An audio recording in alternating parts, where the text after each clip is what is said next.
কোটে পাইও ଅଷ୍ଟମ ଅଧ୍ୟାୟ କୋଉଥିରେ ଏକାଦଶ ସ୍କନ୍ଧ ଭାଗବତରେ ଆମ ହିନ୍ଦୁଙ୍କର ଗୀତା ହେଲା ଶ୍ରେଷ୍ଠ।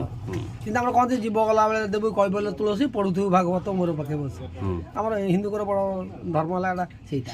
ତେଣୁକରି କପୋତ ପକ୍ଷୀ ଉପାଖ୍ୟାନ ଅଷ୍ଟମରେ ଅଧ୍ୟାୟରେ ଲେଖିଛି ଯେ ସଂସାରରେ ବନ୍ଦୀ ଜଙ୍ଗଲ ଭିତରେ କପୋତ ପକ୍ଷୀ ଆଉ କପୋତୀ ଥିଲେ।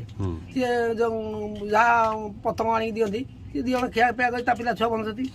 ଶବର ଆସିକି ପହଞ୍ଚିଗଲା, ସେ ଜାଲ ଚାରିପଟେ ବସେଇଦେଲା। ବସିଲା ଇଏ ଚଢ଼େଇ ଲୋକ ଜନ୍ତୁ ଜାଣିପାରିଲେ ପଡ଼ିଗଲେ ଜାଲ ଭିତରେ ଯୋଡ଼େ ପୁଅ ପଡ଼ିଗଲା।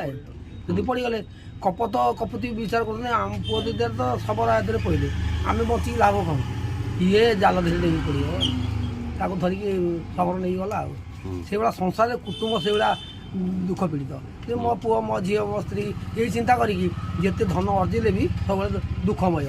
ଯେତିକି ହେଲେ ଆଉ ଅଧିକା ହୁଅନ୍ତା କି? ତେଣୁ ଧନଟା ଦୁଃଖମୟ ସୁଖମୟ ନୁହେଁ।